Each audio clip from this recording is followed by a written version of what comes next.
All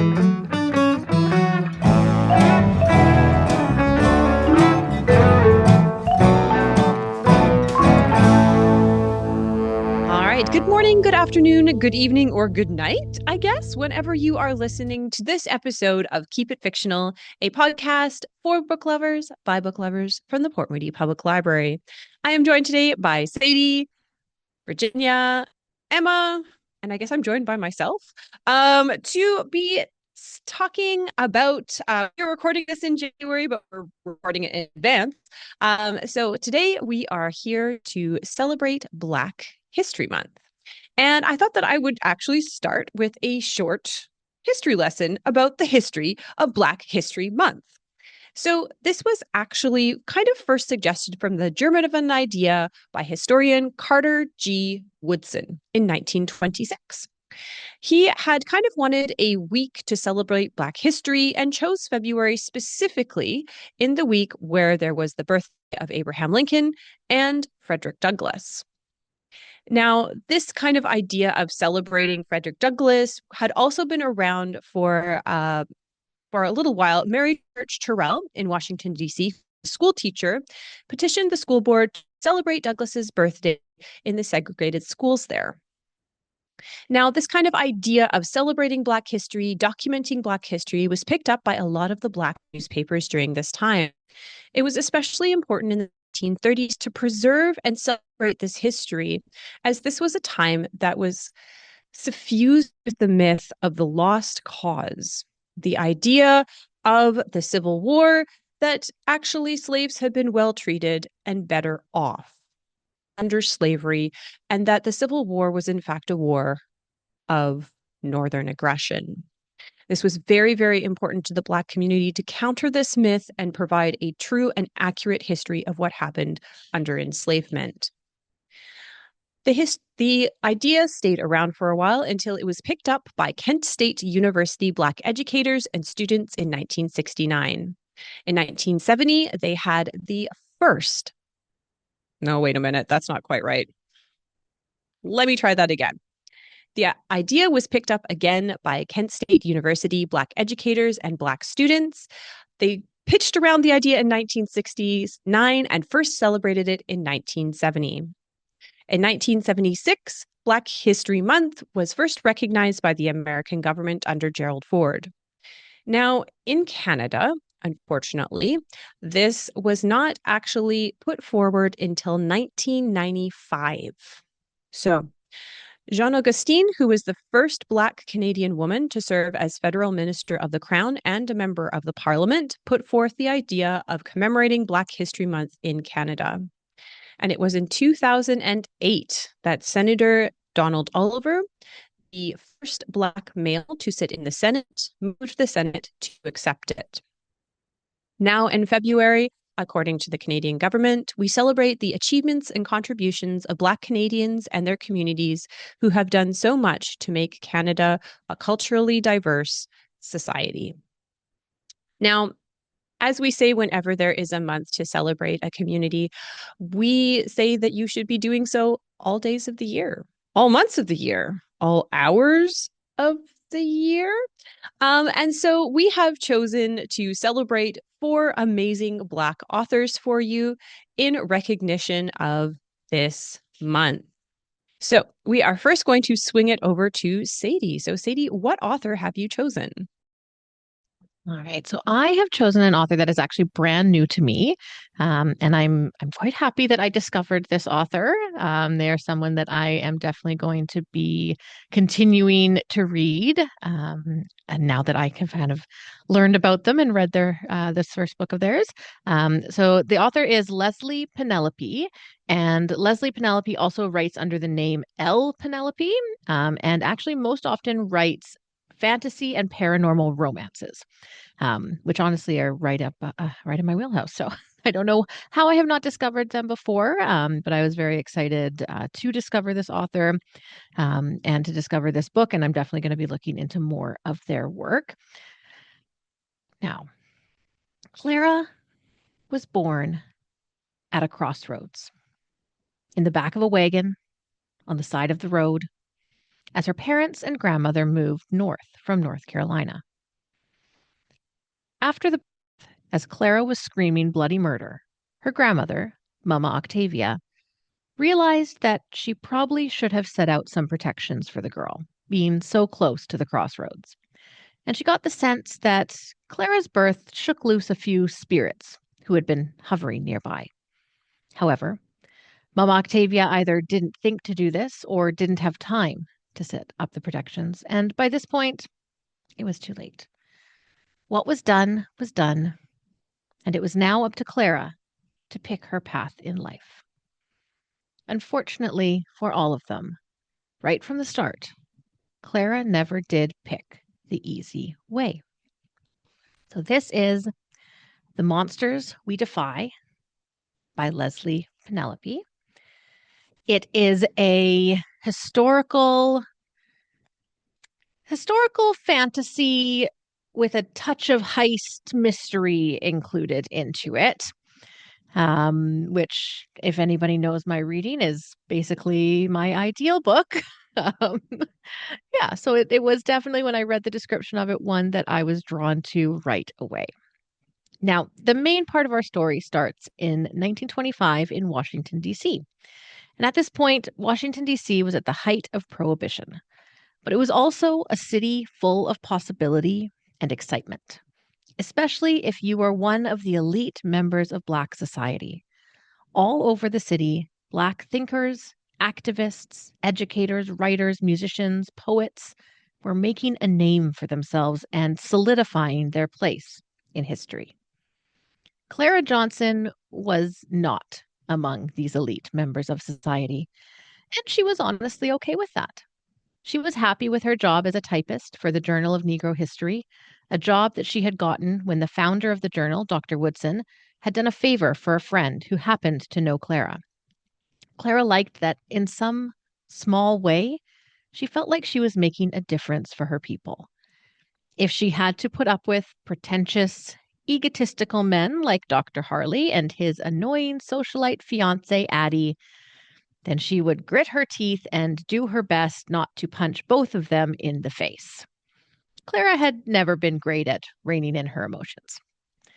And if occasionally she used her abilities to make the researchers' articles more accurate or to draw attention to someone who may otherwise be lost to history, then she was happy to do it. The researchers, even the great Dr. Harley, hardly ever noticed when things were added to their papers. Now, Clara's abilities were something that she had more or less come to terms with in the 23 years that she'd been on this earth. As a child, she had been terrified when she first started to see spirits, especially the heavy, oppressive weight of the mindless spirits that she called the Greys. However, she would reluctantly admit that having this access to the other side was something that had come in handy over the years, and being able to talk to her grandmother, Mama Octavia, whenever she wanted to was definitely a perk. Clara knew, though, that there were certain spirits that you didn't mess with.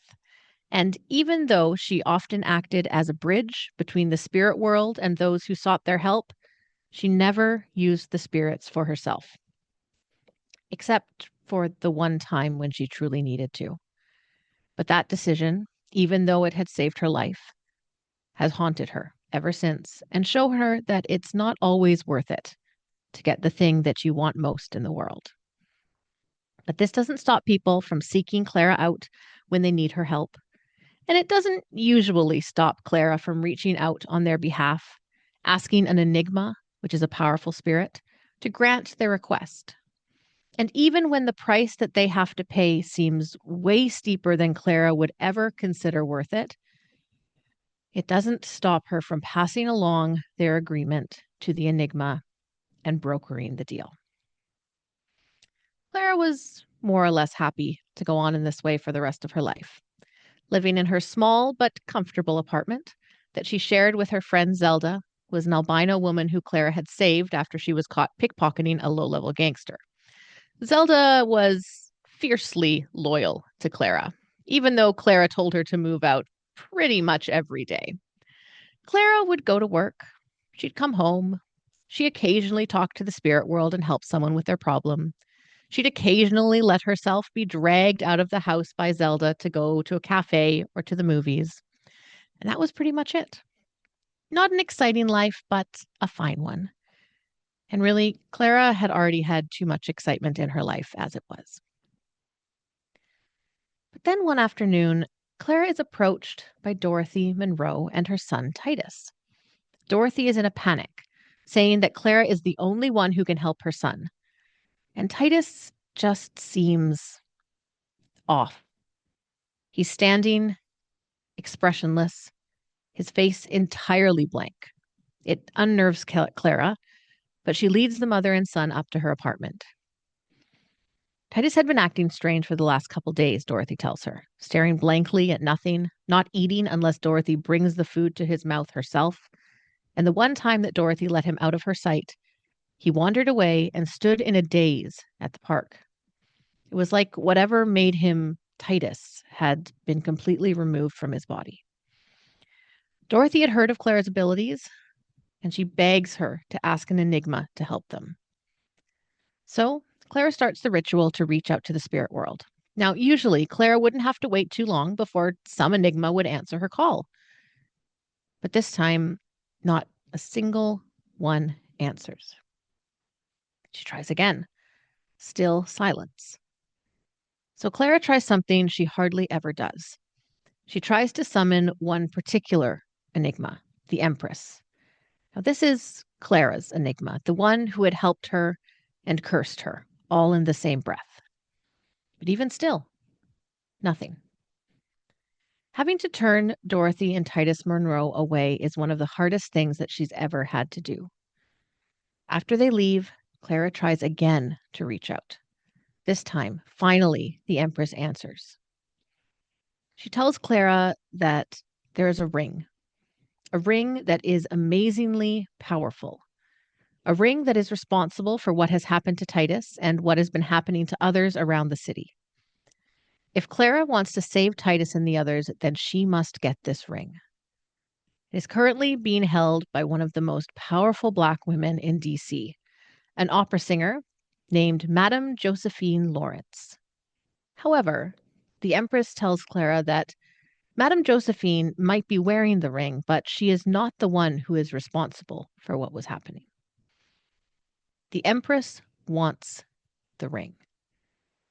She will give Clara anything if she is able to retrieve it. Now, Clara knows not to make deals with an enigma. However, if the Empress can erase Clara's original bargain, get rid of the price and the gift that Clara has been dealing with for the last 6 years, then it may just be worth it. So Clara, along with Zelda and an acquaintance of Clara's who has a shape-shifting gift named Aristotle, they set out to steal the impossible from a woman who is more powerful than any of them realize. But they're not the only ones after the ring. And after Zelda almost loses her life, Clara and her friends are forced to look deeper into the ring, deeper into the spirit world and the Empress, and figure out why this particular ring is so important to them in the first place, and what they're willing to risk and to gain to get it. Carrie Clara Minor Johnson was hardly a footnote in history. A few headlines from 1919 mentioned her, but after that, she was more or less kind of disappeared from the records. However, her story was what stayed with author Leslie Penelop from the time that she heard it. A Black 17-year-old girl who was accused of shooting and killing a white police officer during the 1919 race riots in Washington, D.C. When 2 police officers stormed into her and her father's home, Carrie and her father hid under the bed. They fired shots at the 2 intruders. The police fired back, injuring both Carrie and her father. There were 18 bullet holes left in the door of Carrie Johnson's bedroom, and Detective Harry Wilson was dead. Carrie would stay in prison for 2 years after being convicted of manslaughter. However, she was finally granted a new trial and was able to plead self-defense. When Penelope read Carrie's story, she immediately saw the parallels between her and Breonna Taylor and many other young Black people who are not as lucky as Carrie to have survived their attacks. Because of this and the desire to write an ending to Carrie's story that was in many ways left out of history, Penelope chose to make her the protagonist of the Monsters We Defy, using Carrie's own history as the basis for Clara's story. This book was wonderful.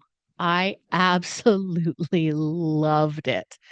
The setting was super immersive. I think that Penelope did a really great job of bringing the reader into what Prohibition era DC would have been like or could have been like. The magical elements were really engaging and a cool blend of spiritualism and a more kind of mainstream idea of magic and fantasy. The characters were all really interesting. And what I liked about it is that each one was actually given quite an in depth backstory. Every time Clara would interact with or meet, or kind of the first time that one of the characters would be introduced, after that introduction, they would each get their own chapter that would explain their history, that would kind of explain what happened in their life to lead them to where they were when they entered the story. And this really, I think, allows the reader to get to know these characters, even if they weren't always given a huge amount of time on the page. This had the perfect blend, as I said, of history, magic, and heists for me. And I think, as I said again, I've definitely found an author that I will be reading more of. I would honestly love to read more of Clara's story and would definitely be into a sequel or a series that was set within this kind of same world and this revolving around these same characters. I don't think the author has that planned, but Leslie Penelope, if you listen to Keep It Fictional, as I'm sure you do, if you decide that you would like to write more in Clara's world, I would definitely read it. I would say that if you enjoy a good heist, if you like something historical, but something that also has some magic in it, a strong protagonist, something that is based in a real life story, has characters from real life stories, then I think that The Monsters We Defy by Leslie Penelope would be a really great book for you. Awesome. Thank you, Sadie. It sounds very much up your alley. All right. So I'm going to switch it over into a little bit of nonfiction. Um, so the CDC, so Center for Disease Control, has actually kind of characterized racism as a serious threat to public health. Sometimes people think racism is just words or particular workplace discrimination or small actions like microaggressions that are purely psychological. However, the Center for Disease Control says that it has real physical impact on people's bodies as well as their minds, which is just as serious. We do know that intergenerational trauma makes more people or communities more vulnerable to mental health problems. However, not all communities seek help or even have access to help. Racism is embedded into every system that we have, including the medical system. In a study, 33% of Black patients were not offered patient-centered care or conversation. Due to the history of the medical establishment, Black experience with medicine, with psychology, has been infused with racism and often exploitation. For those who are suffering from mental health issues, they may not be able to find a therapist that truly understands them and their community. According to the American Psychological Association, only 5% of those working in the field are Black. Often, Black patients express that they would like to find a therapist from their own community who will understand their lived experience. And so, because of this lack of access, a lot of people are seeking help and not sure where to find it. There are a lot, there is a lot of slack given to TikTok psychologists or people working on to try to reach out to their community. But there are also people and professionals really trying to reach their community and give them access to help, tools, techniques, and skills that are culturally based and can help people who don't have access. Now, I've chosen a book that is written by someone with, frankly, a radical point of view. Tricia Hersey, founder of the NAP ministry, says rest is resistance. Rest is important for your body, it's important for your mind, but rest is also a way for Black people to reclaim their bodies, reclaim their time, and reclaim their sense of self from white supremacy and from capitalism. Now, I think all of us are a little sleep deprived, a little tired. It's Friday morning. And Tricia Hersey tells us to take a rest, to take a moment, to take your time back. Now, Tricia Hersey is a poet, performance artist, an activist. She is a deeply spiritual person, and she has a bachelor's degree in public health. She knows that the effects of sleep deprivation on a body are deeply troubling and deeply, deeply apparently my sleep deprivation is kicking in because I can't even read my own notes. Sleep deprivation is not good for a person, as you can well see by the evidence today. So sleep deprivation can lead to really serious health issues. So the top three causes of fatality, high blood pressure, heart disease, and diabetes, are all actually rooted in a lack of sleep. If you don't sleep, your organs don't get a rest. The chemicals in your brain, especially those that process trauma, are not allowed to settle. We know that sleep helps with creativity, with memory retention, as you can obviously see in action right now, and also with healing. Being exhausted and being burnt out is part of our culture, and Tricia Hersey says it shouldn't be. She ties this idea of rest, and especially the rest of Black bodies, to the after effects of enslaved people who are often sleep deprived and often not in control or able to rest their bodies when they wanted to. Her tenet is that rest is resistance because it pushes back and disrupts white supremacy and capitalism. She believes that rest is the key to Black liberation, that without it, it is not possible. She doesn't view it as just an idea of self-care, but as an essential building block of activism. That you need sleep, you need rest, you need your body to not just treat it like a machine that can act 24/7, but as something beautiful and divine. She talks about the politics of refusal. So by taking this rest and by taking this time for yourself, you are not moving your body for labor. You are simply enjoying your body and what it can do.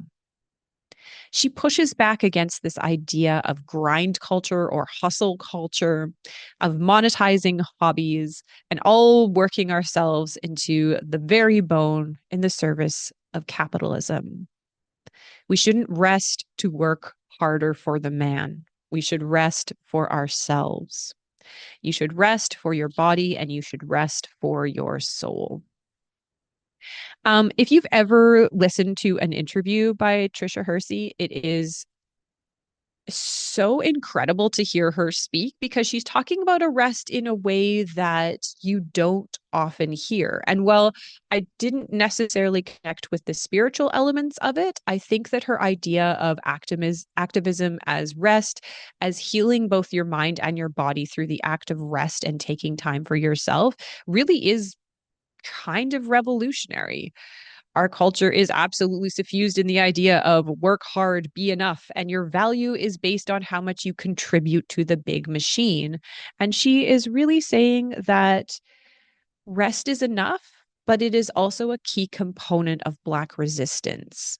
You can't fight if you're exhausted, and that you can't really, that your lack of sleep and giving your body up for the cause is not as important as taking care of yourself, having a rest, and fighting another day. I think that as we're probably moving into another era of activism, her message is really important. That part of taking care of that psychology, part of kind of taking care of yourself is shifting that mindset about the purpose of sleep, that it's fundamental for you and it's fundamental for the work that you're doing. She absolutely centers this within the Black community with her own Black spirituality and her own lived experience as a Black woman. It is a fascinating read into the look of just a different side and approach to life. A lot of psychology is absolutely based in the Western European ideas, and coming at it as another way to heal yourself and heal your soul through spirituality, through community, is just a wonderful paradigm shift for me. So if you are tired, if you're stumbling over your words today, if you're dragging your feet, but you want to fight to make this world just a little bit better, I would absolutely recommend Tricia Hersey's Rest is Resistance. Free yourself from grind culture and reclaim your life. All right. Well, it wouldn't be Keep It Fictional if we weren't slightly cheating by taking an opportunity to promote a couple more authors, as is tradition. So why not? Emma, what other authors would you recommend picking up? Some of my favorite Black nonfiction authors, Hanif Abdurraqib, who I think I spoke about last year in that Black History Month episode.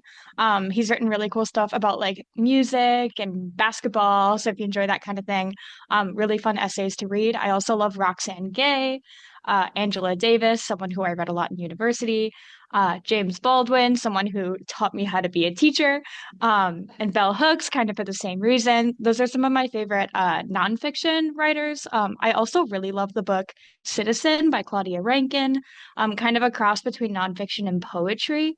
Um, Poet I really love is Dinez Smith. They're from Minneapolis. Really great poet that writes for Grey Wolf Press. A book that really impacted me when I read it in undergrad was Passing by Nella Larson.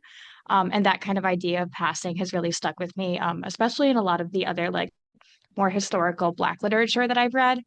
Not a book, but a movie recommendation is I recently watched Black Klansman for the first time. And that film is based off of a memoir by the author, the character in the movie. And I haven't actually read the book yet, but Kate started it and has been really enjoying it so far. So there's a recommendation if you want a good film to watch this weekend. Um, I really enjoy Akwaeke Emezi's young adult work is really interesting, especially if you like more like queer supernatural science fiction. And then we have to shout out some kids authors, Jacqueline Woodson, Kwame Alexander. And I know Kareen loves this book, but When Stars Are Scattered by Omar Mohammed. If you want a kid's graphic novel that'll just like really make you weep, that one is very, very impactful. It's about being a Somali refugee in Kenya and then moving to the United States. But it also has some really excellent disability representation in it. So I really loved that book as well. All right, awesome. Virginia, what about you? The first person that came to mind, because there's so many, would be because I'm waiting for one of the interlibrary loan from this particular author is Ngugi wa Thiong'o, a Kenyan writer. I still think about his very, very long epic book, Wizard of the Crow, all the time. And I'm waiting for his Language of Languages book that is coming hopefully soon through interlibrary loan. It is about translation and about sort of African languages and writing in your own language rather than writing in the language of the colonizer. So I found that really, really interesting, and I'm really looking forward to reading that. The other two authors, I think as Sadie pointed out, I'm sure you're listening to Keep It Fictional right now. So just want to let you know I haven't forgotten about you. I hope I'm looking forward to another book by you at some point. We have Leslie Neka Arima, who's a Nigerian author. She only has one book out so far. It's a short story collection called What It Means When a Man Falls from the Sky. It's one of my favorite short story collection. And it came out in 2017. And so I am eagerly awaiting whatever else you write next. The other person is Novara Bulawayo, who has two books out, and almost 10 years in between those two novels. And I love Glory, one of my favorite books that year when I read it. And then of course we need new names is her first book. Again, I guess if you do the pacing, it'll be 2032 that you will have your next book. I hope I'm still alive then to read it. I'm looking forward to that. And of course, I know I sound like a broken record, but I don't know what you're waiting for. If you haven't read Percival Everett yet, please go read him. He has a huge, huge backlog. Many of them published by Grey Wolf Press, a really excellent, independent, a smaller press. So like, please read his work. They are all excellent. Nice. Thank you. I'm going to start with a book that I almost talked about, and then kind of did a coin toss on the SkyTrain this morning. It's Set Boundaries, Find Peace, A Guide to Reclaiming Yourself by Nedra Glover Tawwab. And she has a couple of books out as well. And she does really good books about kind of setting boundaries with family and friends. And she also does a kind of lot of work online, but she is absolutely wonderful on kind of like the romance kick. Talia Hibbert, Farah Rashan, Alyssa Cole, although now she does some very interesting thrillers, which I have kind of enjoyed. So that's been fun. Kids authors, I have to say Jason Reynolds. I know, Emma, it's a cliche, but like Jason Reynolds is absolutely hands down my favorite author that I read everything that he puts out. Emma had the chance to kind of interview him last year, which was very, very, very cool. Renee Watson as well, Case and Calendar, on kind of like historical quasi-romancy. So Riley writes really, really interesting historical romances set in the Caribbean. I'm still thinking about Suzette Mayer's The Sleeping Car Porter. It was a weird book, but I really enjoyed it. Burning Sugar by Cicely Bell Blaine. And Harrison Moody is another really great kind of local Vancouver author that he has. Invisible Boy, I think, is maybe the newest one that he has that was quite good. And a book that I'm looking forward to because every year I choose usually like one celebrity memoir to read just to kind of like enjoy. And it's definitely going to be Tina Knowles. So Beyonce's mom's book, Matriarch. I am super curious to see what she has to say. And I love gossip. So I'm really like, I should like say, well, it takes a long day as much as I like to be honest. Like how messy is that family dynamic gonna be? And I'm super excited. Yeah. All right, Sadie, what about you? All right, I'm going to represent all my YA authors. We have L.L. McKinney, who does kind of Alice in Wonderland retelling series. Namina Norna, who did Gilded Ones. I've mentioned them so many times on here, but Tracy Dion, Legend-Born series, which was the King Arthur kind of retelling. Oh my God, I wrote it down. Avion Lewis, who does the kind of like high stakes action heist thief YA one. I think I talked about that one on here before. In a nonfiction vein, Dr. Jennifer L. Eberhardt. If you haven't read her book Biased, I would recommend it to everyone. I think that it's absolutely wonderful. It is a very, very interesting look at how we form biases and kind of how they are shaped over time. So yeah, if you haven't read that one, I would definitely recommend that one. And then I'm also going to throw out a couple of local author shout outs. So we have Colleen Van Niekerk, and then Eric Fowler and his wife, Melody Fowler. They wrote How We Healed, and Colleen wrote A Conspiracy of Mothers. And I have not read How We Healed, but I've heard that it's amazing. And I've read A Conspiracy of Mothers and can vouch for the fact that it is wonderful. So those are both in the White Pines local author collection. So if you're looking for something a bit local, then I would definitely recommend them. I think that's it. There's too many. All right. Well, thank you for all of those recommendations. It's really hard when we do an episode like this with such a very broad topic to just choose one. So we end up talking really, really, really fast at our existential question. All right. We are going to switch it over to Virginia. What is the one book that you chose from many? All right. So back before hockey came into my life, it was all about football. And of course, not what you call football here, the sport that the rest of the world call football. And I remember with the time difference, for often it means waking up in the middle of the night to watch the World Cup, to watch any other football matches. So something that I really fondly remember doing with my siblings, we just get up in the middle of the night and we all, huddle around the little TV that we have and we watch football. We all have our teams. Mine has always been Italy. I can't really tell you why. I just attached myself to the Italian team. And at that point, the most famous, most popular, the one who's deemed to be the best player is number 10, Roberto Baggio. So imagine my absolute delight in the first chapter of the book that I picked for today to see this player's name that I haven't thought about for years appearing when the two characters were talking about the match that they watched last night. They talk about Baggio, they talk about Juventus, AC Milan. It just made me so happy to see all those names again, and how one of the characters even wears his hair specifically like Baggio and asks everybody to call him that. So it just, of course, like endears me to this book even more, even before I started reading. So this is The Silence of the Choir by Mohamed Mbougar Sarr, translated from French into English by Alison Anderson, and the English translation was published last year by Europa Editions. The Silence of the Choir is set in Sicily, Italy, in a small town called El Tino, and the kind of town that you describe as nothing ever happens.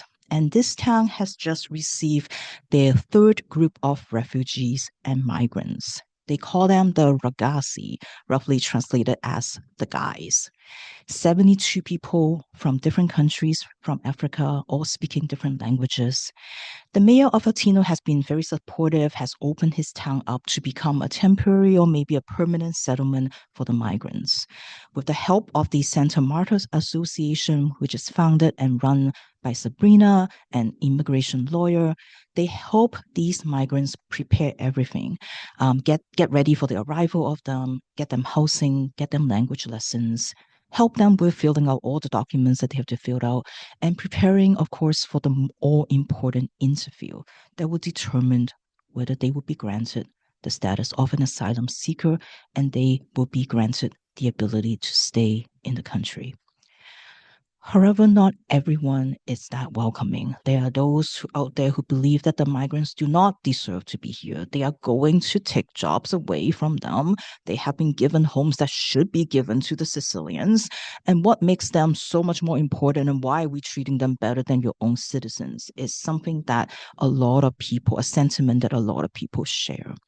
Led by the mayor's political rival who almost got elected along with his people, they are waging this psychological warfare against the ragazzi, and it's escalating in intensity, and they are determined to use any means necessary to get these people out of the town.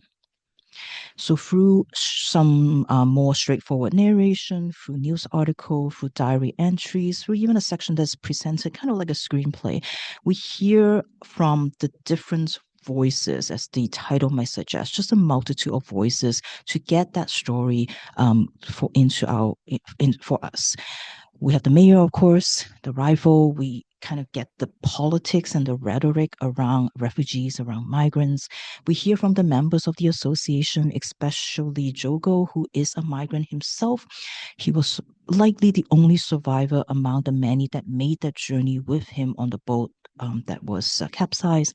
He was washed up on the shore and he was rescued by a couple who gave him a home and eventually introduced him to this particular association so that he can work for them, given that he can speak a lot of different languages. So in many ways, he's sort of the communicator, the main translator between these Italians and the migrants, and also in some ways the main communicator between the readers and I think the book in many ways, because he really has presented a lot of there's a lot of aspects to him, and he kind of in many ways represent so many of these different sides of the story. There's Lucia, who hasn't spoken for 4 years and has lost her voice because of a family trauma. There's Padre Boniano, who's a priest who is blind but sees more than you think. A priest who is old but definitely a force to be reckoned with, that got really irritated whenever the other members of the association have meetings without him because they think that he's too old to participate.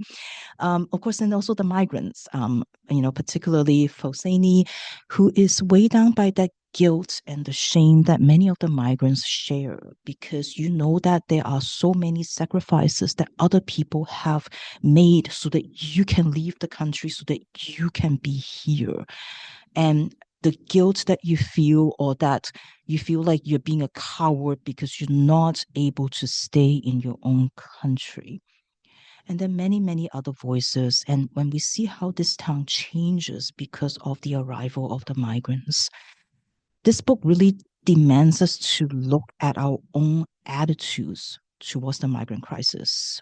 I think what makes this book so effective in doing so is that it never presents a black and white or just a singular message, even though you know what the author thinks and you know what he hopes that this book can give that message to us.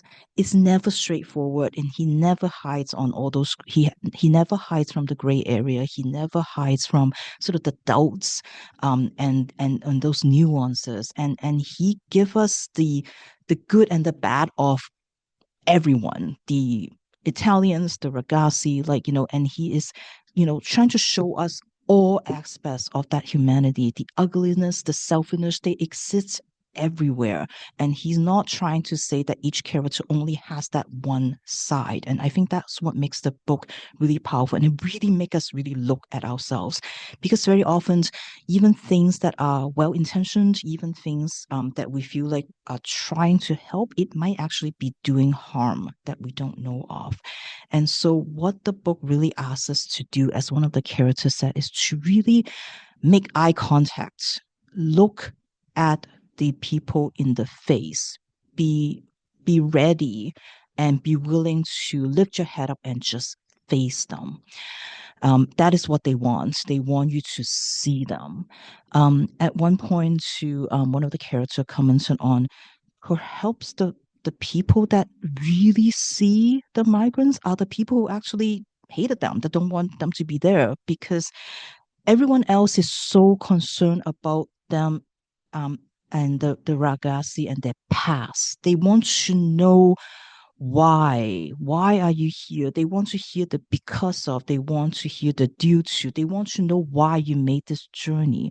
And it seems like people can look past this past story that is forever and ever tied to the migrants, whereas the people who don't really care about the why, they want to know, what are you doing here, what do you want from us?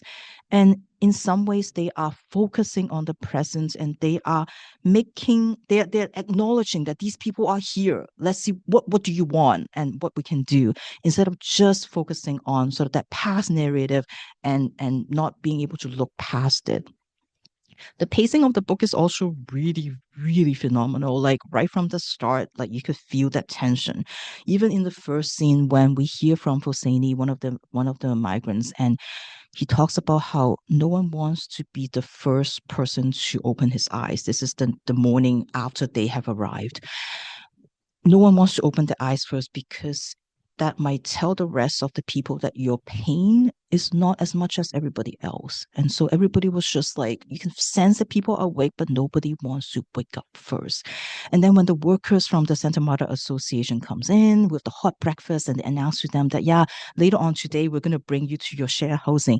You can see that among the hugging, among the jubilation, you can still see things bubbling up. You can see this pot is just slowly coming to a boil. And initially, it might just feel like it's a story, again, between people that welcome the migrants and then those who don't. But the tension changes as the story develops. It's no longer just about those two sides. And obviously, this book is not a thriller, but I can't remember the last time that I just flew through like sort of the last 80 pages of the book as quickly as this one. I just couldn't stop, because just the tension of the book. And this is all made possible, I think, because of that lull before this, which in a section aptly named like the waiting. And you can feel that waiting along with the ragazzi. You can feel that they are all losing hope. They're all losing patience. There are no dates that have been scheduled for the interviews. They're stuck in this little town. They're not able to get a job. They're not able to send money home back to the family. They can sense that hostility from so many Italians, and they're tired. They're tired of being told that they need to have hope, that they need to have patience. They are frustrated because no one seems like they're really helping them. No one really cares, not even the association. And they want to know what they can do to make things happen, and they started to gather among themselves to try to figure out what they can do instead of just sitting here and wait. And you can feel that tension just builds and builds until it boils over. So just really, really good command of the pacing of the book. The other thing I really love, and probably my favorite character in the book, is an Italian named Giuseppe Fantini. He's like the legendary poet. He's one of those writers that every student that have gone through elementary school would have had to read one of his poems. Everyone in town calls him the maestro. They respect him tremendously, but he hasn't written for years, and he has sort of stopped writing. He also has kind of withdrawn from society. You still see him walking his dog every day, but if you call out to him, if you try to greet him, he tends not to respond, not because he's snobby, but just because he's seems to be living in sort of a different world, and he doesn't even like see it, what's going on around him anymore. And no one knows why he has stopped writing. And I think through this character, you can see the author is kind of working out what is the purpose of literature? What is the purpose of art in times like these when we are facing crisis, when there's so much hopelessness, so much violence, so much hatred around us? What can a writer do? What is the point of writing? And so I think through this character, we are kind of getting a sense of like, the purpose of literature. And I think that was one of my favorite part of this book. It's just kind of like seeing, I think it's that like, even though there's all these horrible things that are happening around, where can we still find hope? And one of the place where we can find hope is in a story like this. So a really powerful story that really makes us look closely at ourselves, at our own thinking about things that goes on around the world. Highly, highly recommend it. So this is The Silence of the Choir by Mohamed Mbougar Sarr, translated from French into English by Alison Anderson. I have to ask, who's the choir? I think it's everybody that lives there. I think it's everybody in, whether it's the Italians, the migrants, I think everybody made up that choir. Okay. Excellent. All right. Thank you so much. All right, Emma, we swing it over to you. Which book have you chosen? All right. So, like Corinne said earlier, with a topic that's this broad, sometimes it can be really hard to narrow down exactly what book you want to read. I was very lucky this time around in that there's a book that my partner Kate recommended to me ages ago. It's one of their like all-time favorite books, a must-read for everyone. And I was waiting for the appropriate KIF topic to be able to read it for the podcast. And Black History Month provided me that perfect opportunity. So on the surface level, this book is a novel by an author who was born in Ghana and then raised in Alabama. But the story really lends itself to the theme of African history and African American history, and especially that idea of having two conflicting identities and the feeling of being from a place, but not really belonging to that place. It also, as the title of the book implies, is about returning to or finding a home, especially after that home was lost to centuries of intergenerational trauma. So the book I have is Homegoing by Yaa Gyasi, and I listened to about half of it on audio. So I checked to make sure I pronounced her last name correctly. It looks like Gyasi, but it's pronounced Jessie. And yeah, this is her debut novel. It came out in 2016, but she has another novel called Transcending Kingdom that was out in 2020. And because I loved this book so much, I think I'm going to like immediately go and read that second one. So this novel begins with a character named Effia. Effia lives in a Fanti village in the Gold Coast on the shore of the Atlantic Ocean in Ghana. On the night that she was born, a great fire raged through her village, beginning at her father's compound and moving into the forests towards Ashanti land. Baby Effia was deemed cursed. She was deemed born of fire. And this must have been why her father's crops wouldn't grow and why her mother could not produce any milk to feed her. Effia's mother, her father's first wife, had always resented her, partly because of the fire and the destruction that it brought to her father's farm, but mostly for reasons that Effia could never really explain or understand. She always preferred Effia's younger brother, Fifi, who was destined to be a great warrior and a protector of their village. Effia grows up to be a great beauty, and so she's married off to a man named James Collins, a white British slave trader and the governor of Cape Coast Castle, the center of the slave trade in the Gold Coast. Many of the British soldiers take local women as wives, but they call them wenches. The title of wife is reserved for their real wives back in England. So Effia does her duty as a wife or as a wench. She bears James a son, and she never asks more questions about the business that he conducts or about the hundreds of prisoners that are being kept in the castle dungeons. She lives her life at the castle, spending her days with the other local women who are married to British soldiers. And she only returns to her home village once after her marriage to pay her respects to her father when he's dying. It's here where Effia's mother gives her a stone necklace and tells her that the necklace belonged to her real mother, who was a house girl who her father had impregnated.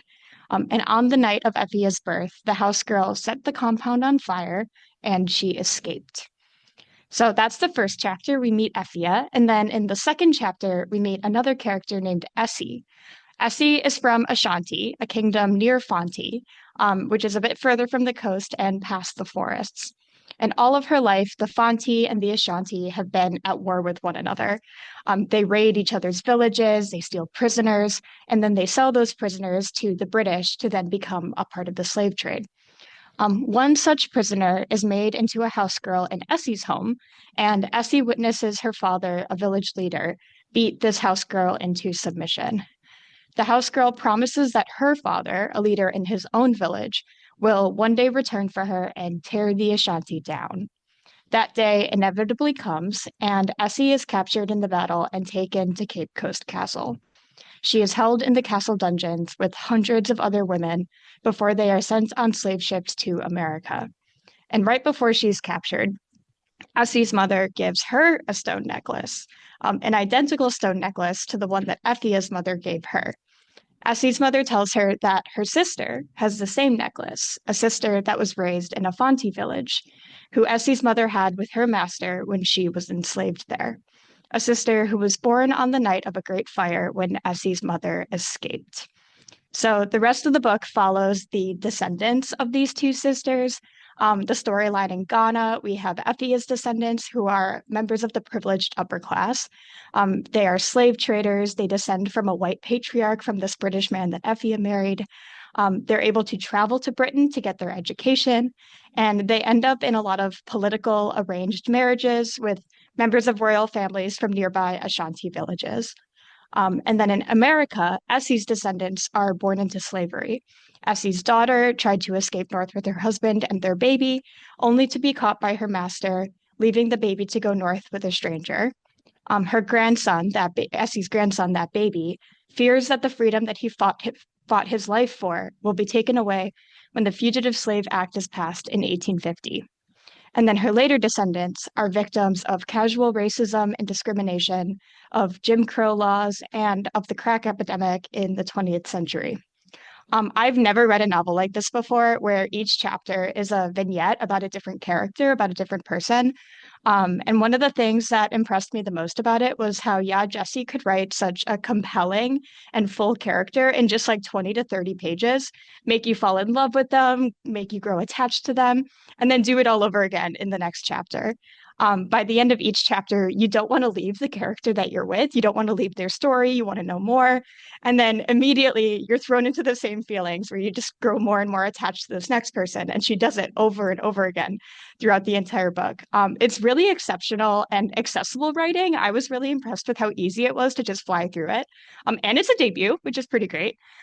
You learn so much about Ghanaian and about American history, how the slave trade affected both of them, and how the two countries' histories are so deeply interconnected, so deeply woven together. There's a lot of themes of intergenerational trauma and of belonging, and of course, a lot of themes of family. So this book was my first 5-star read of 2025. It really reminded me of Pachinko, which was one of my favorite books that I read last year. I'd say it's a great pick for fans of historical fiction. If you like family sagas, books like Pachinko or The Covenant of Water, it's really similar to books like that. I would honestly say it's required reading for anybody, but especially for any white American. As a white American, I felt very uncomfortable in like the country history that I come from. And so I think everybody should read this book and sit in that discomfort just like I did. I think that was really, really impactful. I think this book really embodied Black history and Black American history. And when looking through other people's reviews of it on Goodreads, I saw that Roxane Gay, one of my favorites, called it exceptionally engaging and the strongest case for reparations and Black rage I've read in a long time. So if that didn't sell you, I don't know what will. But yeah, I think everybody should read Homegoing by Yaa Gyasi. And the audiobook was really, really well narrated. They do not different voices, but different accents for the Ghanaian storylines and then the American storyline. So I thought it was really exceptionally done. Nice. Thank you. That's a book I've been meaning to read for such a long time. And so thank you. It kind of pushes it more to the top of my list. So thank you so much to my fellow readers for bringing a real wealth of choices, both in the books that we talked about and the ones and authors that we mentioned. In closing, I kind of want to go back to the roots of Black History Month to the historian Carter G. Woodson. And he was really passionate about ensuring that the Black community was aware of its own history, that was celebrating their own history, and that was maintaining their own history. He wrote, "When you control a man's thinking, you do not have to worry about his actions. You do not have to tell him not to stand there or go yonder. He will find his proper place and will stay in it." Knowledge is power. Knowledge gives you empathy, understanding, and the tools to stand against ignorance and people twisting history to suit their own purposes and further their own goals and greed.